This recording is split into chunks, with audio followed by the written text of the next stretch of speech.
the annals of military aviation history, one aircraft stands alone as the most lethal threat to American servicemen during World War II, and that threat came not from enemy guns, but from their own wings. The Douglas TBD Devastator earned the horrifying distinction of killing more American aircrew per mission than any other aircraft in United States military history, with a death rate so catastrophic that it bordered on the unthinkable. Nearly 1 in 4 Devastators launched into combat would never return home, carrying their 3-man crews to watery graves in the Pacific Ocean. But the most terrifying truth about this flying coffin remained hidden for decades. The men who flew these missions knew they were flying to their deaths, yet they climbed into those cockpits anyway, driven by duty and honor toward an almost certain rendezvous with disaster. When the Douglas Aircraft Company received orders for this torpedo bomber in 1934, nobody could have predicted the catastrophic legacy that would unfold.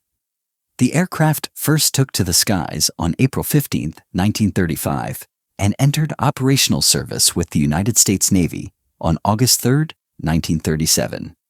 At that moment in history, the TBD represented the pinnacle of naval aviation technology, standing as the most advanced aircraft flying for the Navy and earning the distinction of being the first metal monoplane in United States Navy service.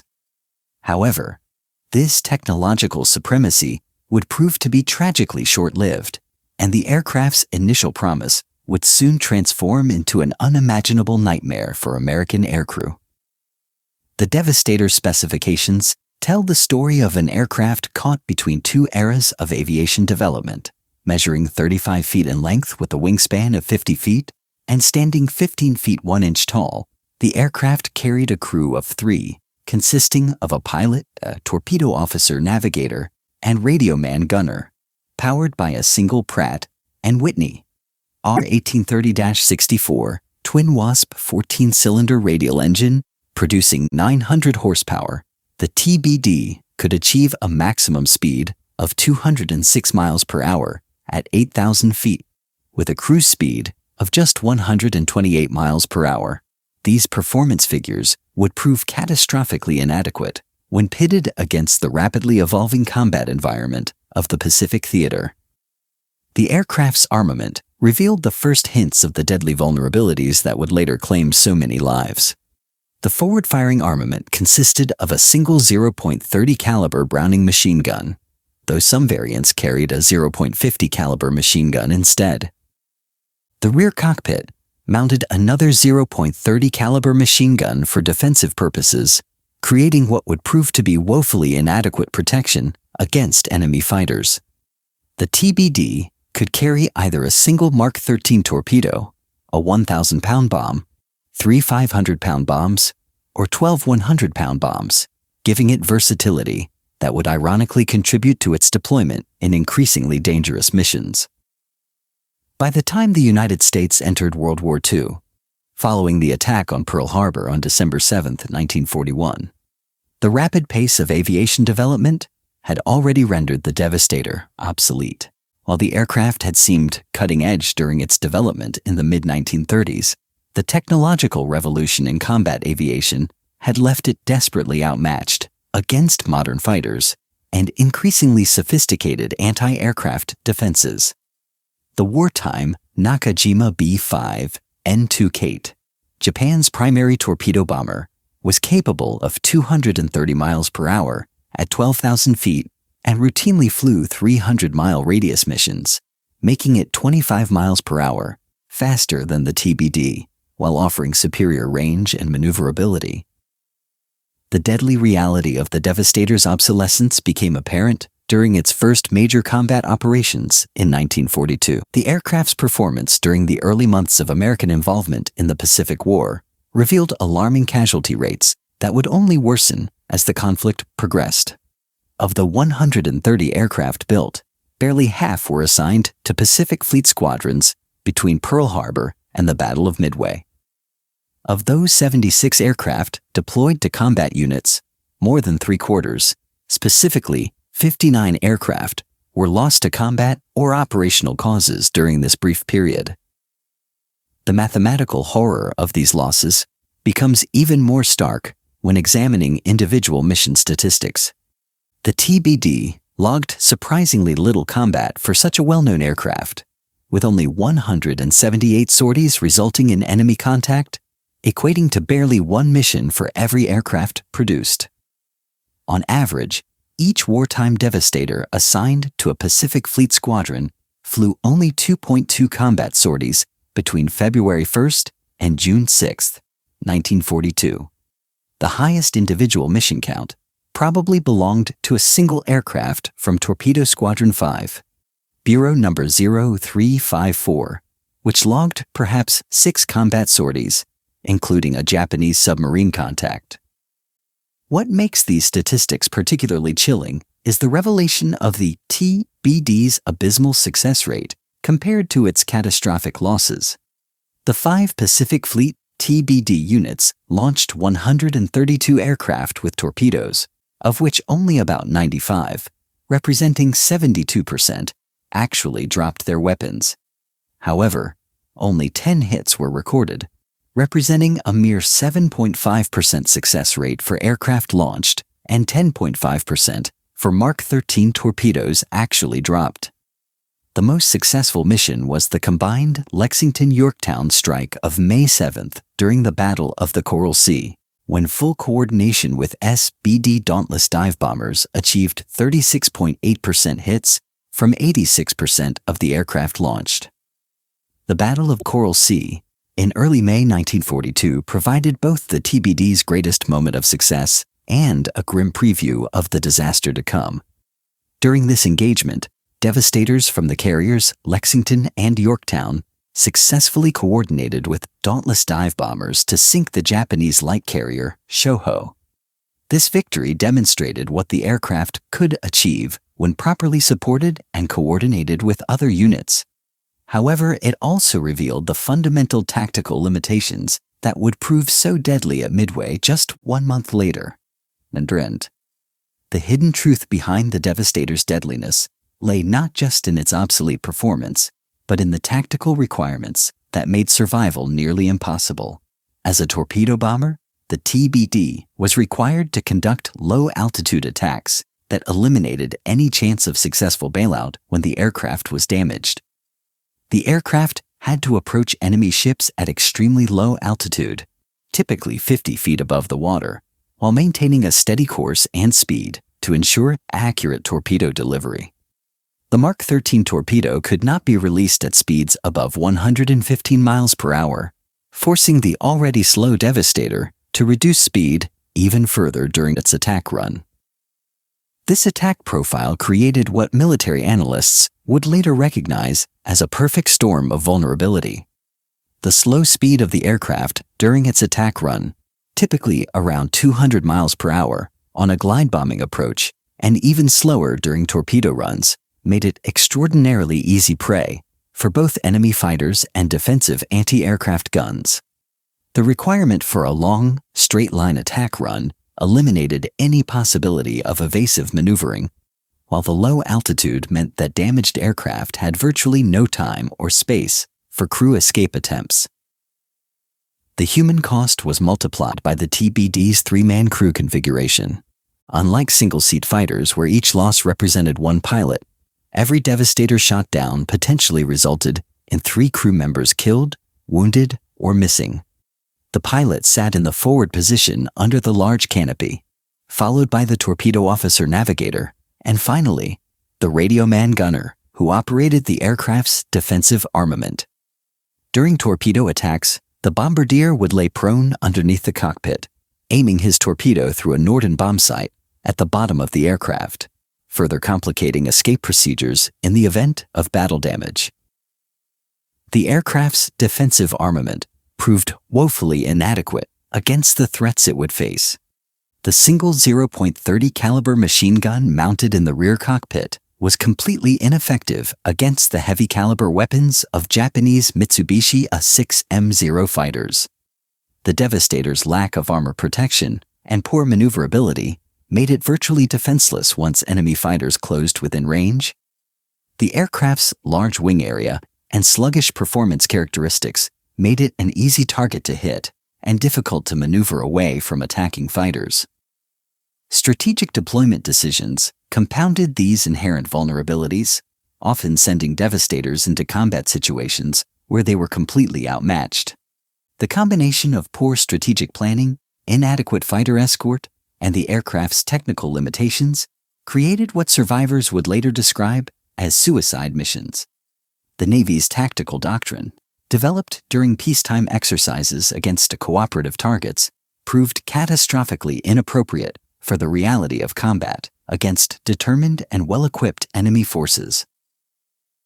The most horrifying chapter in the Devastator's brief combat career unfolded during the Battle of Midway on June 4, 1942.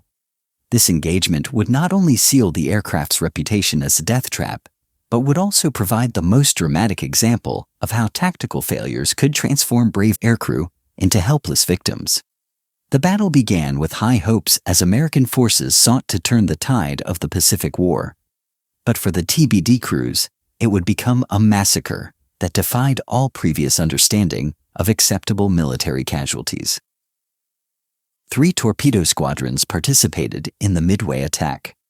Torpedo Squadron 8, from the carrier Hornet, Torpedo Squadron 6 from the Enterprise, and Torpedo Squadron 3 from the Yorktown.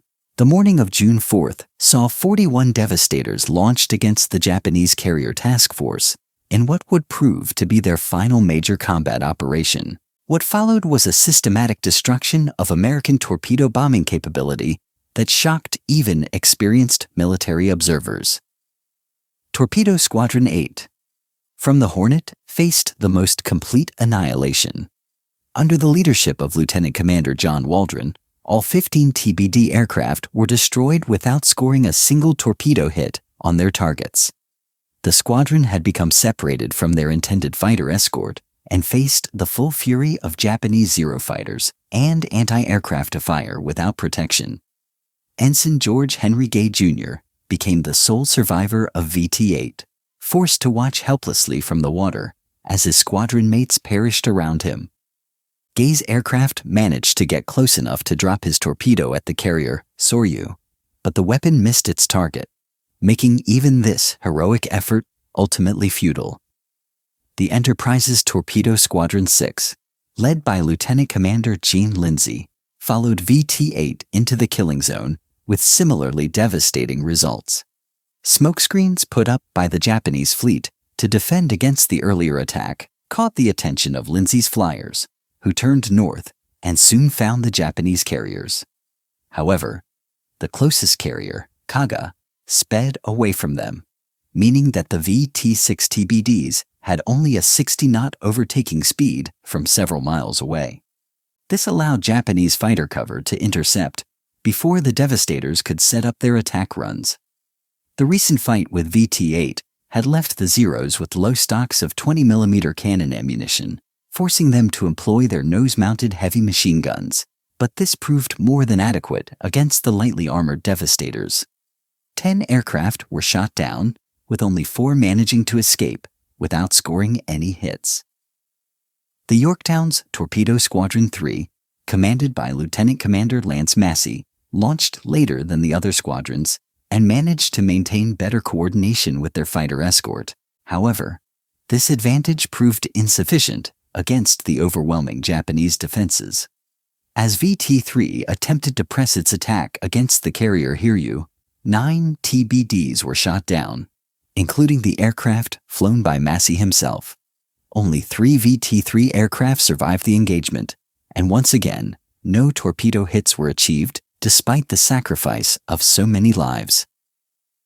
The statistical reality of the Midway disaster reveals the true horror of what transpired. Of 41 Devastators launched in torpedo attacks against the Japanese fleet, only 6 returned to their carriers. This represents an 85.4% loss rate. For a single mission, a casualty figure so extreme that it defies comprehension in modern military aviation. None of the surviving aircraft had scored a torpedo hit on enemy vessels, meaning that the entire sacrifice achieved no direct tactical benefit.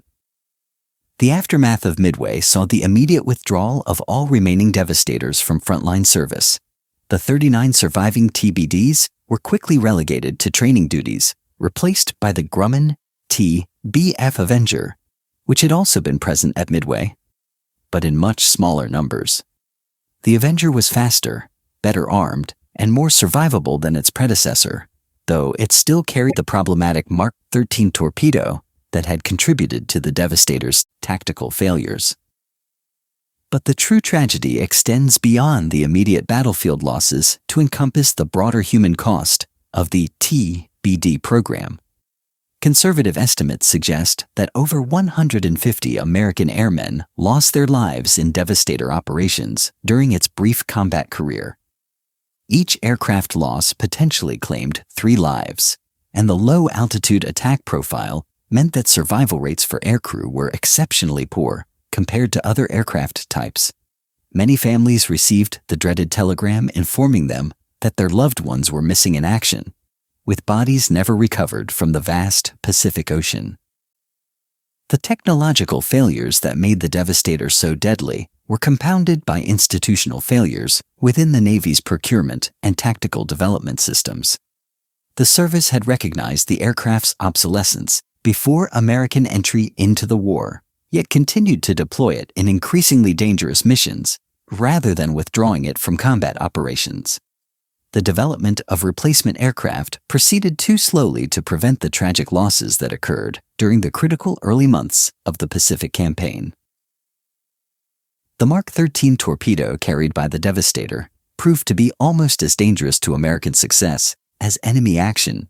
This weapon suffered from numerous well-documented defects that rendered it unreliable and often ineffective. Torpedoes frequently failed to explode upon impact, ran at incorrect depths, or followed erratic courses that missed their intended targets. Even when TBD crews successfully penetrated enemy defenses and achieved ideal attack positions, the torpedoes' failures meant their sacrifices were often in vain. Survivor accounts from Devastator crews paint a picture of men who understood they were flying obsolete aircraft into impossible situations, yet continued to carry out their missions with remarkable courage and professionalism. These airmen knew that their slow, lightly armed aircraft offered little chance of survival against modern enemy fighters, but they pressed forward regardless. The personal stories of these crews reveal the human dimension of what statistical analysis can only suggest. Ensign Gay's survival story from VT-8 provides perhaps the most harrowing first-hand account of the Devastator's final battle. After his aircraft was shot down during the attack on the Japanese carriers, Gay spent 30 hours floating in the ocean, surrounded by the enemy fleet. He witnessed the subsequent dive bomber attacks that successfully damaged 3 Japanese carriers, providing bitter confirmation that the sacrifice of his squadron mates had not been entirely in vain. Gay's testimony later provided crucial intelligence about Japanese damage control procedures and fleet dispositions. The psychological impact on surviving Devastator crews cannot be understated. Many pilots and aircrew who survived the early battles carried guilt over their survival when so many of their comrades had perished. The aircraft's reputation as a death trap created morale problems that extended beyond the TBD community to affect other naval aviation units. Young pilots entering training programs had to overcome knowledge that their aircraft might be inherently dangerous, affecting both recruitment and training effectiveness. The strategic implications of the Devastator disaster extended far beyond the immediate tactical losses. The destruction of American torpedo bombing capability at Midway temporarily eliminated an entire dimension of naval aviation warfare. Replacement aircrew had to be trained not only on new aircraft, but also on tactics that had been developed through the tragic experience of their predecessors. This learning process cost valuable time during a period when American forces were desperately trying to maintain their momentum in the Pacific theater. Manufacturing decisions made years before the war began contributed directly to the combat disasters that followed. Douglas Aircraft Company had completed production of just 130 TBD aircraft between 1937 and 1939. This limited production run meant that losses could not be easily replaced, and the aircraft's obsolescence made additional production inadvisable. The Navy found itself fighting a modern war with pre-war equipment, a situation that proved catastrophically expensive in terms of human lives.